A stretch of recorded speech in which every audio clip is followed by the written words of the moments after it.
Have you ever walked into a room and instantly felt who was in control? It's not always the one doing all the talking. It's rarely the one shouting, interrupting, trying to dominate the space with volume or presence. No, the real power often sits in silence. There's something magnetic about the one who speaks last, or not at all. The one who watches, who listens, who waits. Not because they're unsure, but because they don't need to prove anything. That's power. Quiet power. Stoic power.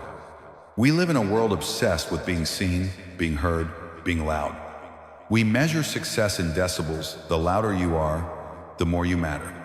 But what if that's the biggest lie you've been sold? Because real power doesn't yell. It doesn't need to be seen. It doesn't seek approval. It controls the room by controlling itself. And that's what this video is about. Not manipulation, not dominance for the sake of ego, but mastery of self, the kind of inner strength that makes you unshakable in a world that's always shaking. I want you to imagine this: a chaotic meeting, voices clashing, opinions flying. One person is talking over everyone, trying to win the room. Another sits calmly, hands folded, eyes steady. Maybe they speak once, maybe they don't speak at all. But by the end of that meeting, everyone is paying attention to them. Why? Because in the middle of chaos, stillness becomes magnetic. In this video, I'm going to share with you 7 Stoic rules of total dominance, but not the kind of dominance you've seen in toxic leadership or fake confidence. This isn't about controlling others. This is about mastering yourself so fully, so deeply, that people naturally follow your lead even without you saying a word. These rules come from the ancient Stoics like Marcus Aurelius, Seneca, and Epictetus, men who led empires, counseled emperors, and ruled not with fists, but with philosophy. But don't worry, this won't be a history lesson, because Stoicism isn't just ancient wisdom, it's modern power. It's the mindset that lets you walk into any room, any conflict, any negotiation, and hold your ground with grace, clarity, and presence. It's what CEOs use in high-stakes boardrooms, what elite soldiers train for in the field, what everyday people like you and me can use to stop reacting and start leading. Ask yourself, how often do you feel the need to explain yourself? How often do you react too quickly, say too much, or regret the way you responded? And what would happen if instead you simply observed, paused, and spoke only when it mattered? That's where your power begins. Not in your voice, but in your restraint. Because when you can stay calm while others are spinning, you become the center of gravity. People notice. They lean in. They wonder, what does this person know that I don't? Calm is power. Silence is strategy. Presence is leadership. And that's the art we're going to break down in this video. So if you've ever felt overlooked, underestimated, or outmatched in rooms full of louder people, this video is for you. If you've ever wanted to lead without forcing, to influence without shouting, to become unshakable in your mind and in your presence, this is your blueprint. The loudest person in the room is rarely the strongest, but the calmest one, they're the one in control. Let's begin. Let me ask you something. When chaos breaks loose in a meeting, in a family argument, in traffic, who do people look to? It's not the loudest voice. It's not the person throwing blame or demanding attention. It's the one who stays calm. That person becomes the anchor, the still point in a storm of noise, and in that moment, everyone else begins to orbit around them. You've probably seen this before, maybe at work when things went off the rails, and while others were panicking or pointing fingers, one person stayed steady, composed. And somehow, they were the one people started listening to. That's not an accident. That's power. But here's the thing, calm isn't natural. It's not something you're born with.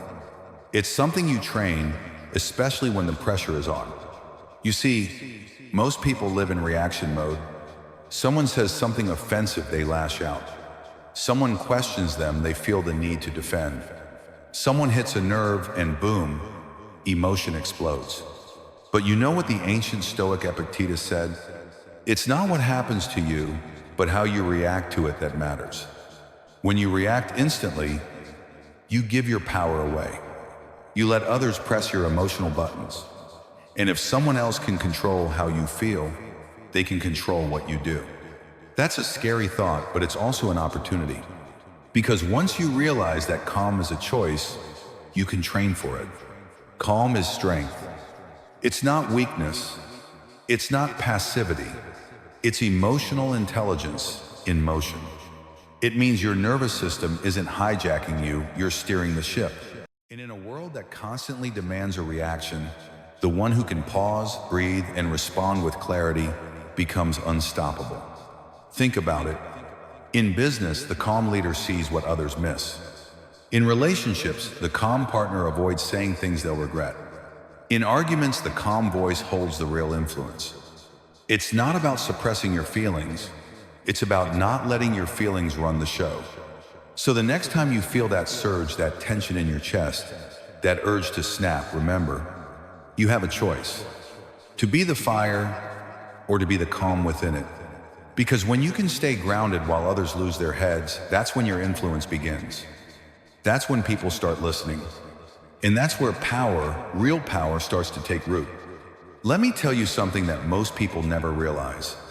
Every emotional reaction you have, every flare of anger, every defensive snap, every visible frustration is a piece of your strategy you're giving away. You think you're just responding. But to the wrong person, you're exposing your blueprint. Because in the real world, in boardrooms, in relationships, even in casual conversations, there are people watching not what you say, but how you feel.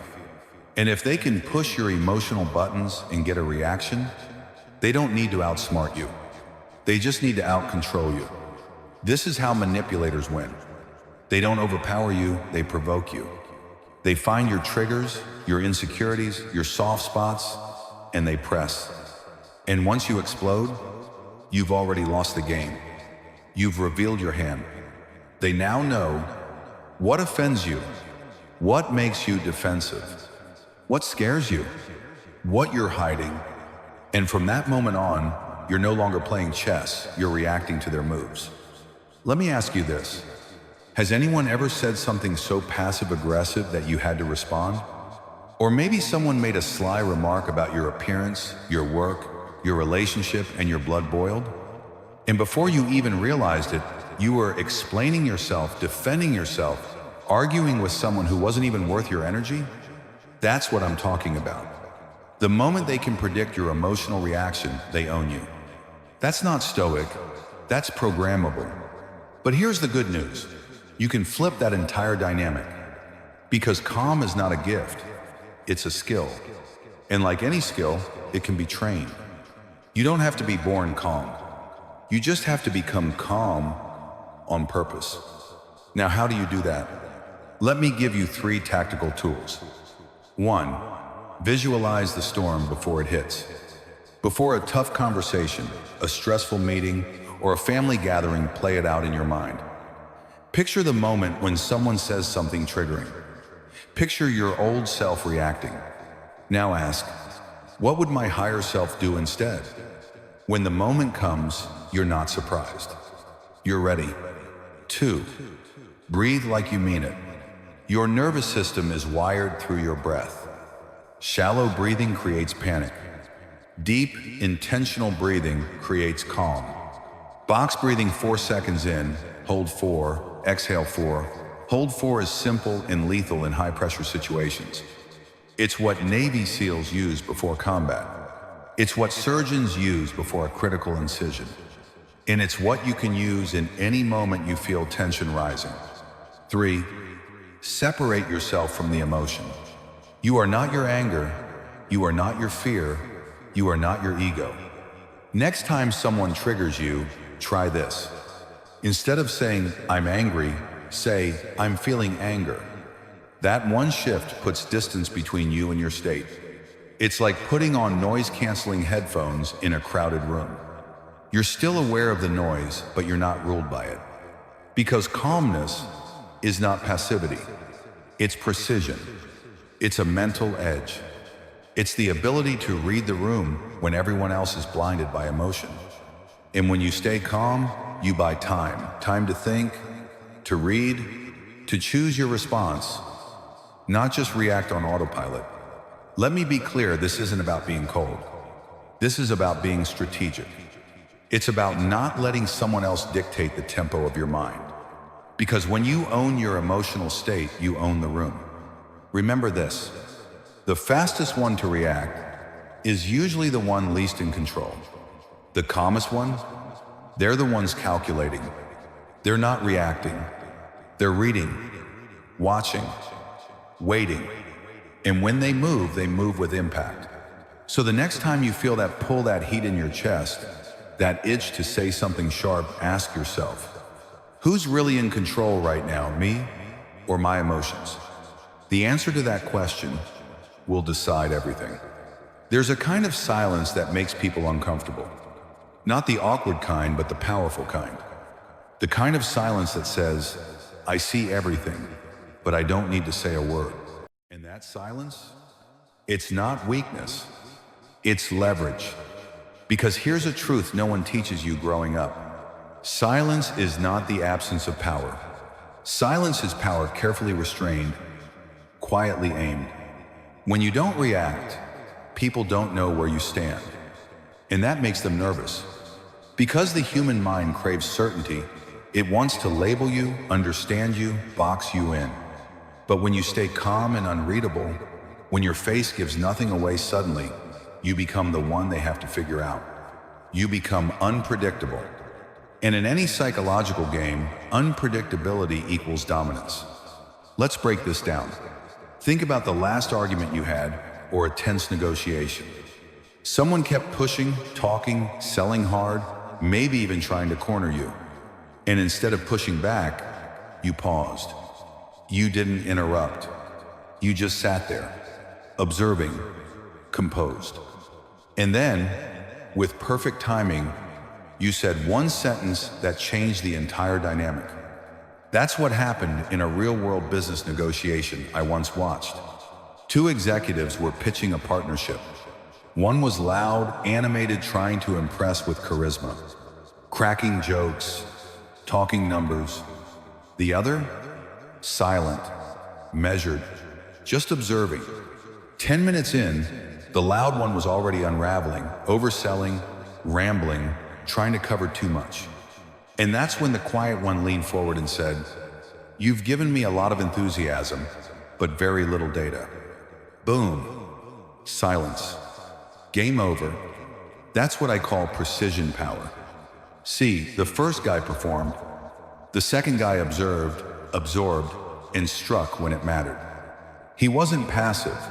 He was strategic. This is the art of psychological tension. You create pressure not by raising your voice, but by not reacting at all. Let me ask you something. What do you usually do when someone challenges you in public? Do you respond immediately to protect your ego? Do you explain, defend, try to win the moment? What if, instead of doing any of that, you paused? You let the tension hang in the air.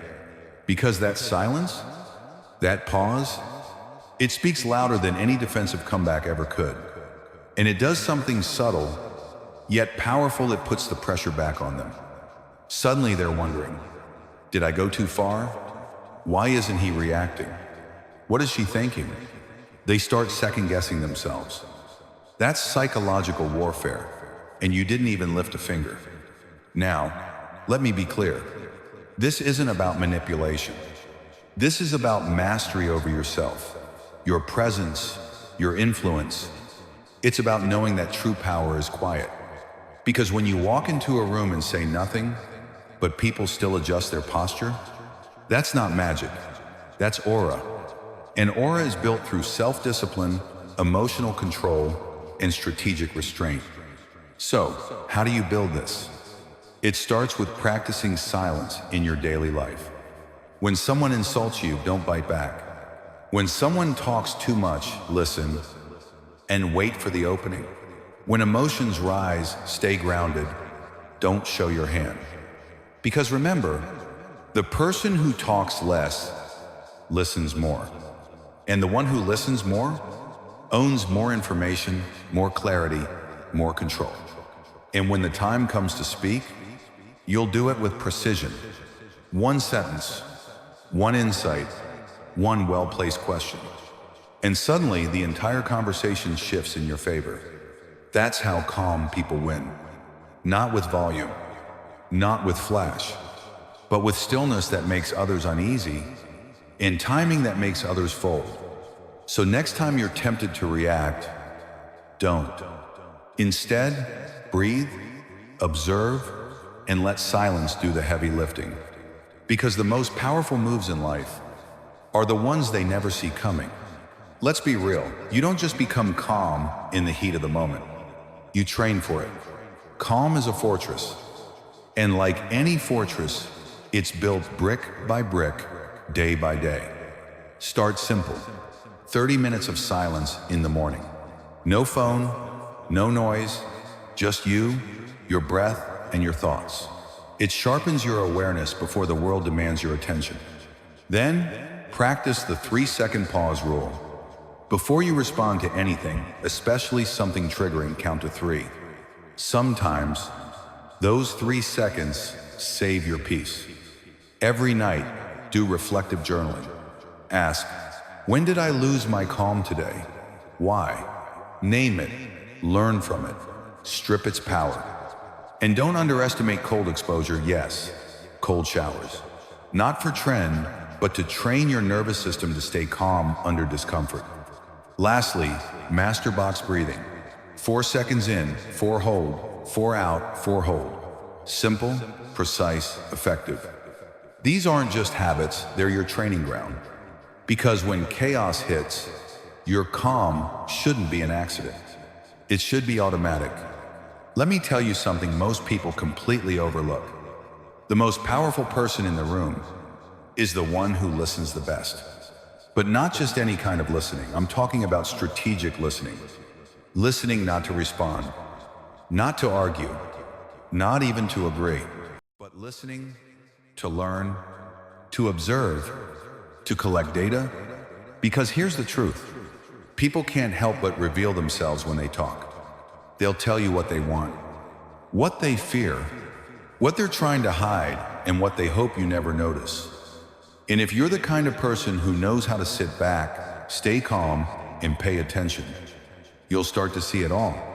You'll hear the insecurity behind the bragging. You'll catch the hesitation in their voice when they lie. You'll spot the contradiction before they even realize they made it. That's power, quiet power. But here's the twist. Most people aren't trained to listen like this. We're raised to jump in, to fill every silence, to prove we're smart, quick, confident. But the Stoics knew better. Marcus Aurelius once wrote, "The opinion of 10,000 men is of no value if none of them knows anything about the subject." In other words, just because someone's talking doesn't mean they're saying anything useful. But if you know how to listen, you'll find the gold buried in their words. Now let's take this one step deeper. Listen to extract, not to react. When someone talks, they're trying to lead you somewhere. They're trying to frame the conversation, often without realizing it. But if you're listening with intent, you're not just hearing words. You're analyzing tone, emotion, timing, what they emphasize and what they avoid. Think of it like psychological jujitsu. The more they talk, the more they show their hand. But here's the key. You stay unreadable. You let them talk. You nod. You make them feel safe, even in control. All while you're mentally gathering intelligence. You're not reacting, you're extracting. Use questions as soft weapons. And when you do speak, you don't accuse, you ask. That's how you flip the game. Because the right question at the right moment can cause more impact than any sharp comeback or clever insult. Let me give you a few examples. These are calm, clean, and cut straight through confusion. What makes you say that? Why do you think that's important? How did you come to that conclusion? Simple, right? But devastating. Why? Because most people are used to defending their ego, not their logic. So when you ask them to explain their thinking without judgment, it forces them to look inward. And if they're bluffing, posturing, or manipulating, they'll start to trip over their own words. They'll fumble, ramble, reveal their true motives without realizing it. Meanwhile, you've said almost nothing, and yet you're in control. This is the kind of presence that doesn't need a raised voice, just well-placed silence and precision questions. Master the Stoic poker face. Now here's the final layer, and this one's critical. None of this works. If your face betrays you, if your eyebrows shoot up every time something surprises you, if your tone sharpens the second someone challenges you, if your posture shifts when you hear something you don't like, you've lost your edge, because now they're reading you. And remember, once someone can read you, they can predict you. And once they can predict you, they can manipulate you. So here's the rule. Keep your face calm, your tone low, your response slow. That doesn't mean you're fake. It means you're in control. And one of the best tools in your toolkit? Say this phrase, "I don't know. What do you think?" It's powerful because it disarms people. They assume you're not a threat, so they keep talking and exposing, while you stay composed, curious, and completely in control. It's like playing chess with someone who doesn't even realize you're in a game. So the next time you're in a tense conversation or dealing with someone you don't fully trust, don't rush to talk. Let them go first. Let them reveal what they care about, what they fear, what they don't want you to know. Ask a soft question. And when they respond, observe everything. Stay unreadable. Stay grounded. Stay calm. Because in the real world, power isn't always about who speaks first. It's about who speaks last with clarity, confidence, and purpose. And most of the time, the person who wins is the one who listened better than anyone else. There's a kind of leadership that doesn't shout. It doesn't bark orders. It doesn't demand obedience. It doesn't even need to say, "Follow me." And yet, people do. That's not authority based on power. That's influence, the kind of influence that doesn't need control, because it already commands presence. See, the most powerful people in the room aren't always the ones giving the orders. They're the ones asking the right questions. The ones who guide the conversation without hijacking it. The ones who plant ideas instead of forcing them. And if you watch closely, you'll notice they lead not by pushing, but by pulling. This is modern Stoic strategy. Because when you stop chasing attention, when you stop trying to prove yourself in every room, you create space for something far more impactful. Silent authority. Let me ask you this. Have you ever walked into a room and felt someone's presence before they even spoke? Maybe they said almost nothing, but somehow everyone paid attention when they did. That's not magic. That's the effect of intentional restraint. In a world obsessed with visibility, the one who says less often says the most. Influence over control. Modern leadership is shifting. The old model command, demand, dominate, it's breaking. Because people don't want to be controlled. They want to be inspired. And that doesn't happen when you shout. It happens when you speak with clarity, ask good questions, and give others room to rise. You don't need to be the loudest person in the meeting. You just need to be the most grounded. Instead of saying, "Do it my way," try asking, "What do you think would work best?" Instead of pushing your opinion, let others discover the idea, the one you subtly planted, and believe it was theirs. That's not manipulation. That's emotional intelligence at work. It's the Stoic way. Lead without ego, guide without force. Let silence speak for you. Now, let's talk about silence, because this one is a game changer. Silence isn't just the absence of noise. It's a tool, a signal, a psychological weapon. Because when you're calm and quiet in a room full of noise, people pay attention. They lean in. They wonder, why isn't he reacting? What is she thinking? That mystery, that restraint creates tension. And tension, when used correctly, becomes gravity. People can't ignore it. That's why I always say, let your silence be your strategy. It unsettles the insecure.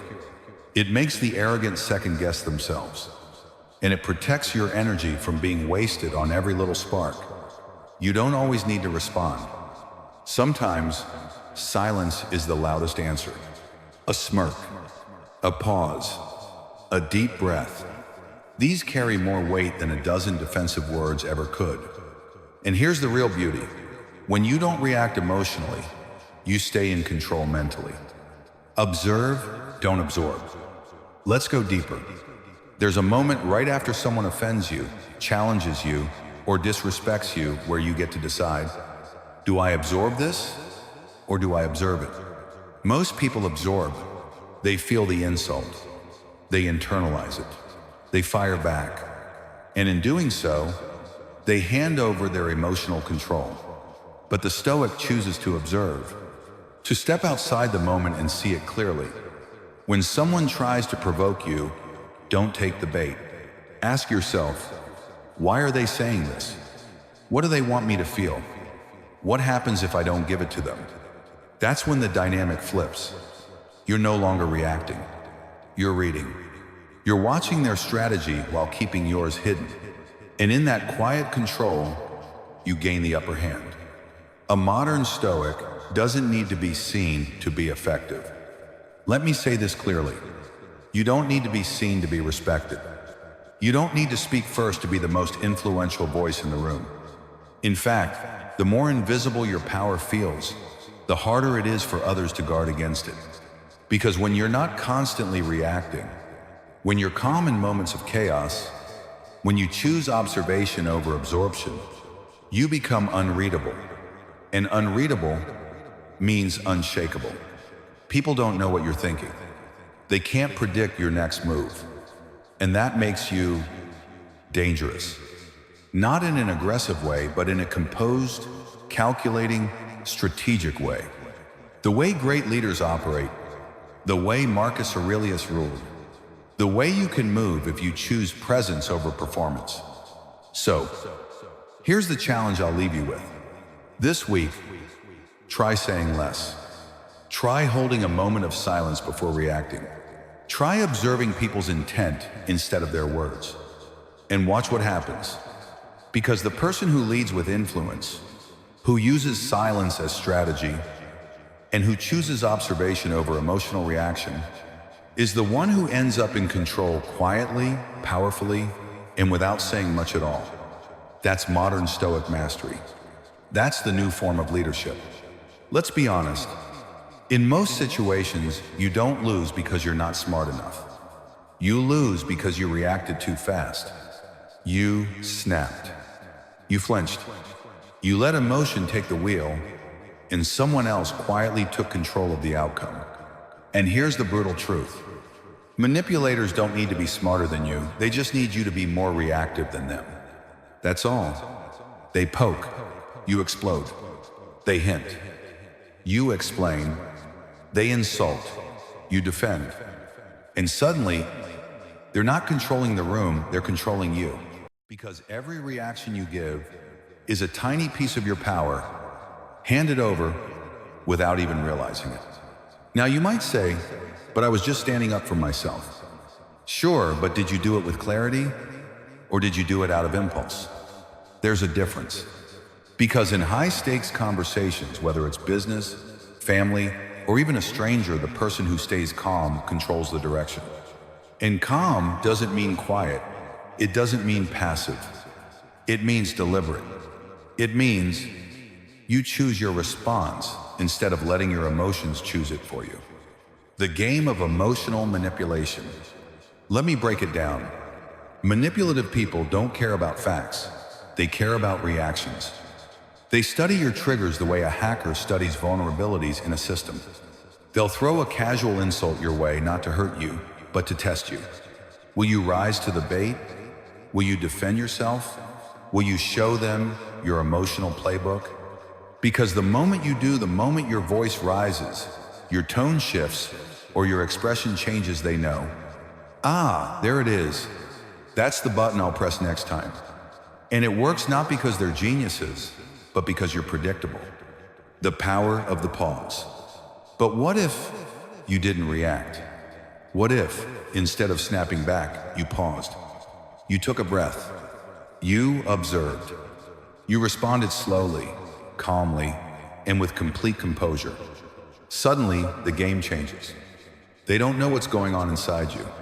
They can't read you. They can't provoke you. And most importantly, they lose control of the narrative.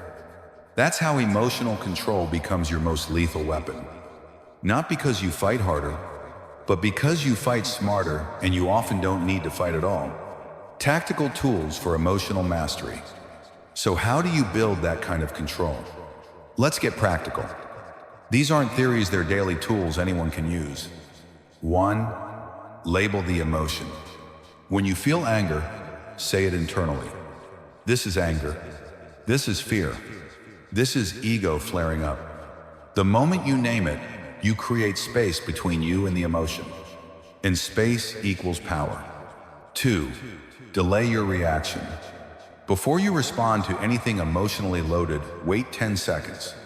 Count them in your mind. Use the silence. What feels urgent in the moment often feels irrelevant minutes later. 3. Control your breath. Your breath is the remote control to your nervous system. Short, shallow breaths equals panic. Long, deep breaths equals calm. Use box breathing if needed. 4 seconds inhale, 4 seconds hold, 4 seconds exhale, 4 seconds hold. This simple habit rewires your entire stress response. 4. Reframe the moment.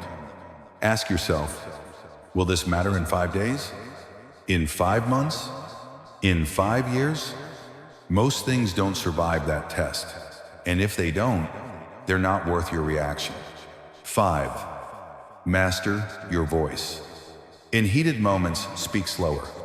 Lower your tone. Don't match energy, lower it. The calmest voice in the room often becomes the one everyone listens to. And if they don't listen, that's fine. Your job is not to perform. Your job is to stay grounded. The Stoic edge in a reactive world. In the philosophy of Stoicism, the enemy isn't chaos, it's internal chaos. Marcus Aurelius wrote, "You have power over your mind, not outside events. Realize this, and you will find strength." He wasn't talking about suppressing emotion. He was talking about not letting emotion hijack your logic. Because once you master emotional control, you can walk into any situation and own the space not by overpowering others, but by never giving your power away. Final thought. So here's your challenge. The next time someone triggers you, pause. Breathe. Name the emotion. Speak less. Observe more.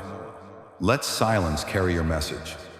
Because the person who can stay calm in the middle of emotional chaos is the person everyone remembers long after the noise has faded. In a world that reacts to everything, be the one who responds to nothing until it's time to move with purpose. That's not weakness. That's dominance practiced in silence. There's a quote I come back to often. Work in silence. Let success be your noise. Marcus Aurelius. It's simple, but if you live it, it's life-changing.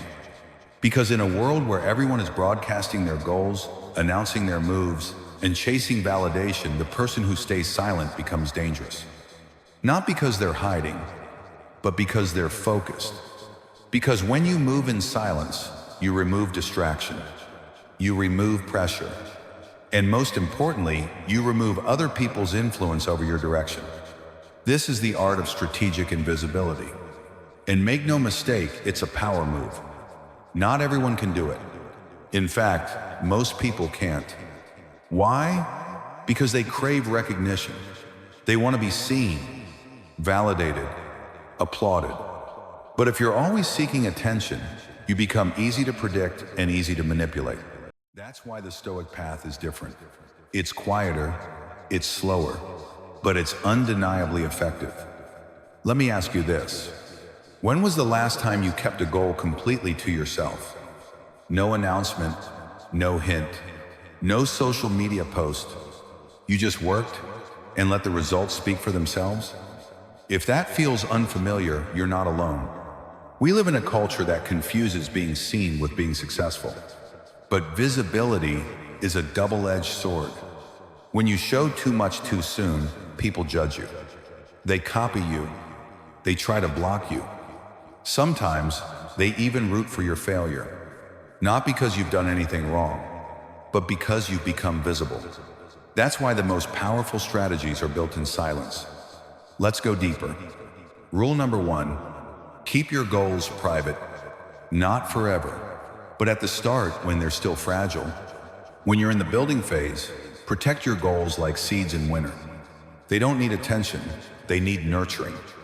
Telling people your next move might feel good in the moment, but it opens the door for opinions, doubt, and distractions. Let people see the result, not the process. Remember, they can't sabotage what they don't see coming. Rule number 2, don't react, let them misjudge you. This is where real power begins. When someone underestimates you, let them. When they provoke you, stay calm. When they assume you're not a threat, smile and say nothing. Because every time you withhold your reaction, you force them to fill in the blanks, and most people get it wrong. And while they're busy misjudging you, you're busy making moves. Quietly, strategically, unstoppably. Rule number 3, build in isolation.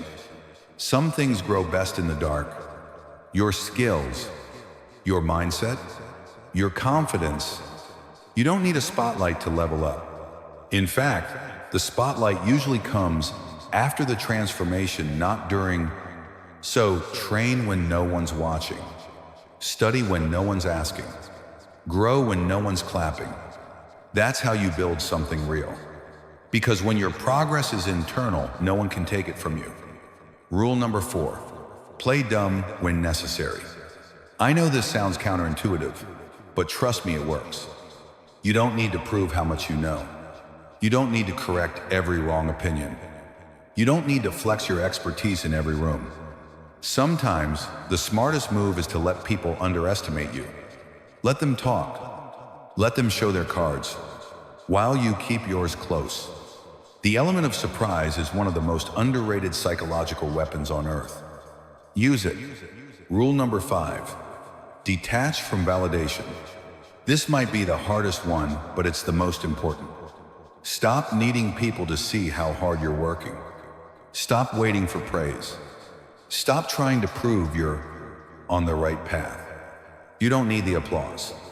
Because the truth is, the more you depend on external recognition, the easier it is for someone to control you.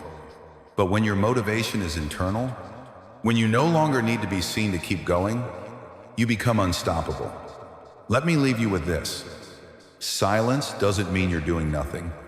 It means you're doing everything without asking for permission. You don't need to announce your goals. You don't need to explain your vision. You don't need to broadcast your journey. You just need to execute quietly, consistently, and relentlessly. Because when you finally speak, it won't be with words. It'll be with results. And that's the kind of power no one can deny. Have you ever noticed how some people just trigger resistance? No matter how good their idea is, no matter how qualified they are, they walk into a room and others immediately push back, criticize, or compete. It's not because they're wrong, it's because they feel like a threat. Here's a hard truth you don't hear often. People rarely support what they fear. You can have the best vision in the room, but if you make others feel insecure, they'll shut it down. Not because of logic, but because of ego. So how do you navigate this? How do you lead, influence, and rise without triggering the defense systems of everyone around you? You do something counterintuitive. You stop trying to win, and you start becoming the solution. Because when people don't see you as competition, they start to see you as value, and value gets invited in. You're not the enemy, you're the upgrade. This is where most high performers sabotage themselves. They walk in with intensity. They show their skills. They lead with their knowledge and expect respect to follow. But instead, they meet resistance. Why? Because no one wants to be outshined in their own territory. Your coworker, your boss, even your friend, if they feel like your success casts a shadow over theirs, they'll fight you consciously or unconsciously. That's not weakness. That's human nature. So, here's the shift. Stop trying to dominate. Start trying to complement. You're not there to replace anyone. You're there to elevate the whole system. When people feel safe around you, they open up. When people feel supported by you, they offer opportunity. When people feel respected by you, they listen when you speak. Aikido psychology. Redirect, don't resist. There's a powerful concept from martial arts called Aikido, and it's more relevant to business and life than most people realize. In Aikido, you don't meet force with force. You redirect energy. You absorb the momentum and use it to guide the outcome. It's not about overpowering your opponent. It's about moving with them so fluidly, they don't even realize you're in control. Now apply that to people. Instead of clashing with difficult personalities, learn to flow around their ego.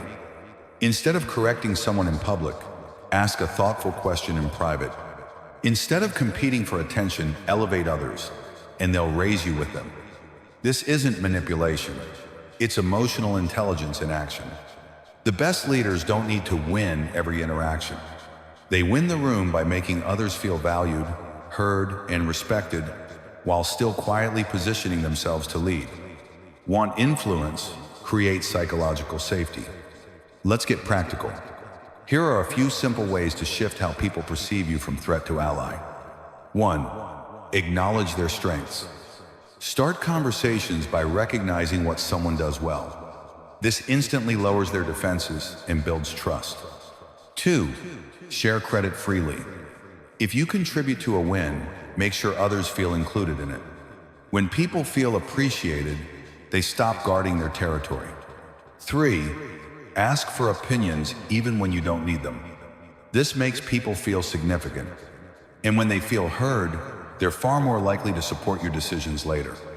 4. Speak with humility, not superiority. You can be confident without sounding condescending. Replace, "I already knew that," with, "That's a great insight." Replace, "You're wrong," with, "That's an interesting angle. Have you considered this?" It's subtle, but the difference in tone? Massive. Play for the long game, not the small wins. Here's something most people don't understand. You don't need to win every battle, especially if winning costs you influence. Let others have the spotlight. Let them feel smart. Let them feel like they're leading.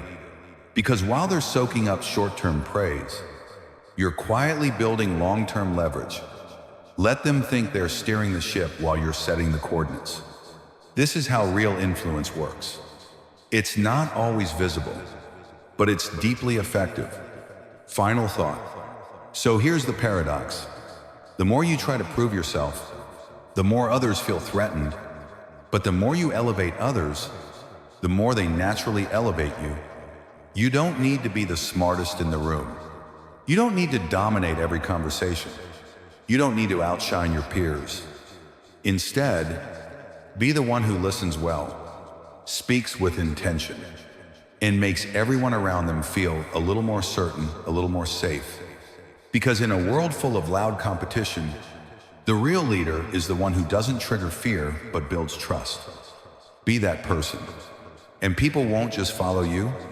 They'll support you, protect you, and promote you without you ever needing to ask. Let me leave you with this. In a world obsessed with looking strong, be strong quietly. Stop trying to prove it. Stop trying to impress people who aren't even watching. Stop reacting to earn respect and start living in a way that commands it.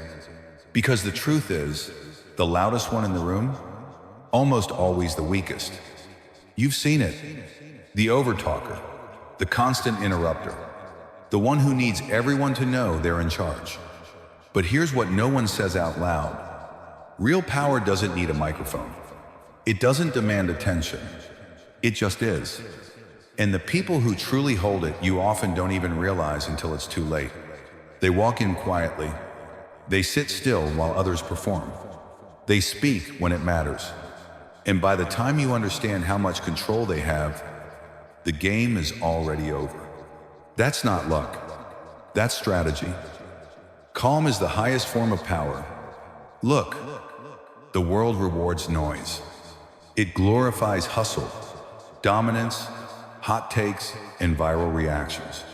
But if you've been watching closely, the real movers, the ones who shape outcomes, change dynamics, and lead entire rooms, they're calm, they're composed. They're the eye of the storm, unshaken while everyone else spirals. They don't need to respond to every challenge. They don't need to prove themselves in every debate. Why? Because they've already done the work behind the scenes. Because their self-respect doesn't depend on outside approval. Because they've mastered the art of restraint. This is the mindset that separates leaders from performers. It's not about being cold. It's about being in control. Let silence be your strategy. Silence isn't just the absence of words. It's the presence of confidence. When you hold back your reaction, when you speak less and listen more, when you stop chasing and start observing, everything changes. People lean in. They wonder what you're thinking. They give you space without you ever having to ask. In that space, that subtle shift in power, that's what influence really feels like. Because when you don't need the world to see you, the world starts watching anyway. Discipline is the foundation. But here's the thing. None of this happens by accident. Calm doesn't just appear. Silence doesn't just feel natural. Power doesn't just settle on your shoulders one day. It's trained. It's earned through daily choices. Through saying no to emotional outbursts. Through resisting the urge to explain yourself when it's not needed. Through building your discipline in quiet, invisible ways long before the world takes notice. That's what makes it real. Because power that depends on performance is fragile. But power that comes from discipline, that's unshakable. Don't play for applause, play for legacy. Here's what you need to remember. Your goal is not to win the moment. Your goal is to win the game. Let others fight for the spotlight. Let them argue over who's right. Let them burn themselves out, proving how important they are. You're building something bigger. You're not here to compete with noise. You're here to outlast it. Because by the time they realize what you've built, it'll be too late to catch up. You won't just be ahead. You'll be untouchable. Final thought. So if there's one thing I hope you take from this entire video, it's this. Don't try to look powerful. Be powerful. And real power, it's calm. It's disciplined. It's invisible until it's undeniable. When you walk into a room, don't try to dominate it. Let your presence speak. Let your silence breathe. Let your energy tell the story. And while the world chases applause, you're chasing mastery. You don't need to be seen. You need to be effective.